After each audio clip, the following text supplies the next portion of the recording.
ಎಲ್ಲರಿಗೂ ನಮಸ್ಕಾರ.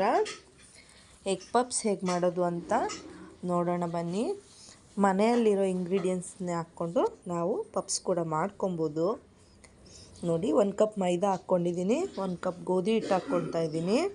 ಹಾಗೆ ಚೆನ್ನಾಗೆ ಕಲಸಿ ಇಟ್ಕೊಳ್ಳಿ. ಇದಕ್ಕೆ ಸ್ವಲ್ಪ ಉಪ್ಪು ಮಿಕ್ಸ್ ಮಾಡ್ಕೊಳ್ಳಿ. ನನ್ನ ಹತ್ರ ಕ್ಲಿಪ್ ಮಿಸ್ಸಿಂಗ್ ಆಗಿದೆ. ನಾನು ಎಣ್ಣೆ ತುಪ್ಪ ಏನೂ ಹಾಕ್ಕೊಂಡಿಲ್ಲ, ನಾನು ಬರೀ ನೀರಲ್ಲಿ ಅಷ್ಟೇ ಚೆನ್ನಾಗಿ ಚಪಾತಿ ಹದಕ್ಕೆ ಮಾಡಿ ಚೆನ್ನಾಗಿ ಮಿದ್ದಿ ಇಟ್ಕೊಂಡಿದ್ದೀನಿ. ಹಾಗೆ ಒಂದು ಅರ್ಧ ಗಂಟೆ ನೆನೆಯಕ್ಕೆ ಬಿಡಿ. ಇದನ್ನು ನೋಡಿ ಎತ್ತಿಟ್ಟಿದ್ದೀನಿ ಸೈಡಿಗೆ. ಈಗ ನೋಡಿ, ಒಂದು ಬೌಲಿಗೆ 1 ಟೇಬಲ್ ಸ್ಪೂನ್ ಎಣ್ಣೆ, 2 ಟೇಬಲ್ ಸ್ಪೂನ್ ತುಪ್ಪ ಹಾಕ್ಕೊಂಡಿದ್ದೀನಿ.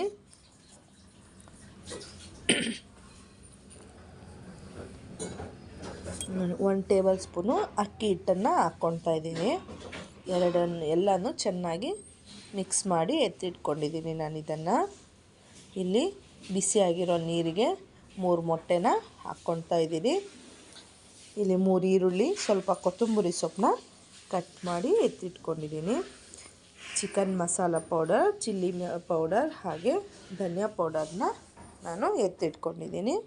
ನೆಕ್ಸ್ಟು ಇನ್ನೊಂದು ಕಡಾಯಿಗೆ ಒಂದು 3 ಸ್ಪೂನ್ ಎಣ್ಣೆ ಹಾಕ್ಕೊಂಡು ಅಲ್ಲಿ ಇಟ್ಟಿದ್ದೀವಲ್ಲ ಈರುಳ್ಳಿ, ಆ 3 ಈರುಳ್ಳಿನ ಇದರಲ್ಲಿ ಹಾಕಿ ಚೆನ್ನಾಗಿ ಫ್ರೈ ಮಾಡ್ಕೊಳ್ಳೋಣ.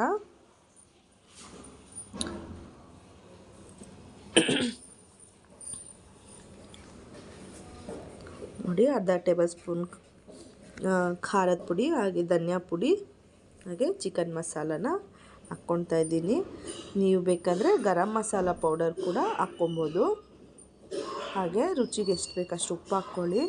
ನನ್ನ ಮೈದಾ ಹಿಟ್ಟು ಕಲಿಸ್ಬೇಕಾದ್ರೂ ಕೂಡ ನೀವು ಸ್ವಲ್ಪ ಉಪ್ಪು ಹಾಕ್ಕೊಂಡು ಕಲಿಸ್ಕೊಬೇಕು.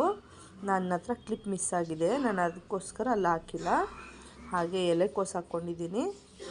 ಹಾಗೆ ಕೊತ್ತಂಬರಿ ಸೊಪ್ಪನ್ನು ಹಾಕಿ ಚೆನ್ನಾಗಿ ಫ್ರೈ ಮಾಡಿ ಇಟ್ಕೊಂಡಿದ್ದೀನಿ. ಆಗಲೇ ಕಲಸಿಟ್ಟಿದ್ವಲ್ಲ ನಾವು ಹಿಟ್ಟು, ಅದು ಕೂಡ ನೆಂದಿದೆ. ಈಗ ಅದನ್ನು ನಾನು 3 ಉಂಡೆಗಳಾಗಿ ಮಾಡಿ ಎತ್ತಿಟ್ಕೊಂಡಿದ್ದೀನಿ.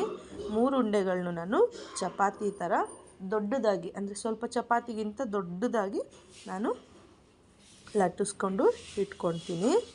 ನೀವು ಎಷ್ಟು ಬೇಕಾದರೂ ಲಟ್ಟಿಸ್ಕೊಬೋದು. ನೀವು ಹಿಟ್ಟು ಜಾಸ್ತಿ ಹಾಕ್ಕೊಂಡು ಮಾಡ್ಕೊಂಡಿದ್ರೆ ಬೇಕಾದರೆ ನೀವು 5 ಚಪಾತಿಗಳನ್ನ ಕೂಡ ಲಟ್ಟಿಸ್ಕೊಬೋದು. ಈಗ ನೋಡಿ, ನಾನು ಚಪಾತಿ ಹಿಟ್ಟನ್ನ ಲಟ್ಟಿಸ್ಕೊಂಡು ಇಟ್ಕೊಂಡಿದ್ದೀನಿ. ಈಗ ಅದ್ರ ಮೇಲೆ ಆಗಲೇ ಮಿಶ್ರಣ ಮಾಡಿ ಇಟ್ಕೊಂಡಿದ್ವಲ್ಲ ಎಣ್ಣೆ, ತುಪ್ಪ ಮತ್ತು ಅಕ್ಕಿ ಹಿಟ್ಟನ್ನು, ಅದನ್ನು ಅದ್ರ ಮೇಲೆ ಸವರ್ಕೊಳ್ತಾ ಇದ್ದೀನಿ. ಯಾಕೆ ಅಂದರೆ ಅದು ಒಂದಕ್ಕೊಂದು ಅಂಟ್ಕೊಬಾರ್ದು ಅನ್ನೋದಕ್ಕೋಸ್ಕರ ಆ ಥರ ಮಾಡ್ತಾಯಿರೋದು. ನೋಡಿ, ಆ ಥರ ಸವರಿ ನಾನು ಇನ್ನೂ ಒಂದು ಚಪಾತಿನ ಅದ್ರ ಮೇಲೆ ಹಾಕ್ಕೊಳ್ತಾ ಇದ್ದೀನಿ. ಮತ್ತು ಅದ್ರ ಮೇಲೆ ಕೂಡ ಇನ್ನು ಉಳಿದಿರೋ ಮಿಶ್ರಣ ಪೂರ್ತಿ ನಾನು ಅದಕ್ಕೆ ಹಾಕಿ ಅಂಟಿಸ್ತಾ ಇದ್ದೀನಿ. ನೋಡಿ, ಇನ್ನೊಂದು ಚಪಾತಿ ಕೂಡ ಹಾಕಿದ್ದೀನಿ. ಹಾಕಿ ಅದ್ರ ಮೇಲೆ ಸ್ವಲ್ಪ ಹಿಟ್ಟನ್ನು ಹಾಕ್ಕೊಂಡು ನಾನು ಏನು ಮಾಡ್ಕೊತೀನಿ, ಜಸ್ಟ್ ಪ್ರೆಸ್ ಮಾಡ್ಕೊತಾ ಇದ್ದೀನಿ.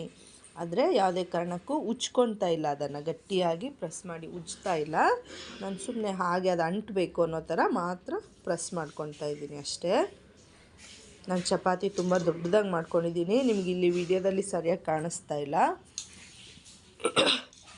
ನೋಡಿ, ಪಪ್ಸಿಗೆ ಯಾವ ಥರ ಬೇಕು ಆ ಥರ ನಾನು ಅದನ್ನು ಕಟ್ ಮಾಡಿ ಎತ್ತಿಟ್ಕೊಂಡಿದ್ದೀನಿ. 1 ಟೇಬಲ್ ಸ್ಪೂನ ಮಸಾಲೆ ಹಾಕ್ಕೊಂಡಿದ್ದೀನಿ. ಅರ್ಧ ಮೊಟ್ಟೆಯನ್ನು ಅದರಲ್ಲಿ ಕಟ್ ಮಾಡಿ ಹಾಕ್ಕೊಳ್ತಾ ಇದ್ದೀನಿ. ನೋಡಿ, ಒಂದು ಬೌಲಿಗೆ ಸ್ವಲ್ಪ ನೀರು ಹಾಗೆ 1 ಟೇಬಲ್ ಸ್ಪೂನ್ ಮೈದಾನ ಹಾಕಿ ಕಲಸಿಟ್ಕೊಂಡಿದ್ದೀನಿ ನಾನಿಲ್ಲಿ.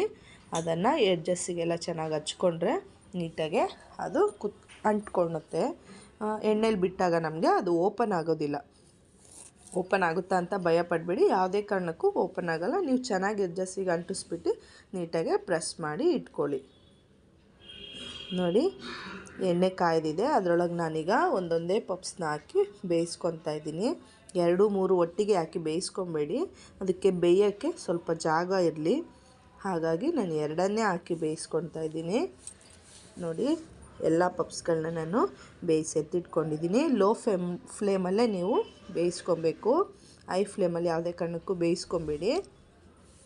ನೋಡಿ, ಒಳಗೆ ಕೂಡ ಬೆಂದಿದೆ. ನೋಡಿ, ಕಟ್ ಮಾಡಿ ಕೂಡ ನಾನು ತೋರಿಸ್ತಾ ಇದ್ದೀನಿ. ತುಂಬ ಚೆನ್ನಾಗಿ ಬಂದಿತ್ತು ಪಪ್ಸು. ನೀವು ಕೂಡ ಮನೆಯಲ್ಲಿ ಟ್ರೈ ಮಾಡಿ ಹೇಗೆ ಬಂತು ಅಂತ ದಯವಿಟ್ಟು ತಿಳಿಸಿ.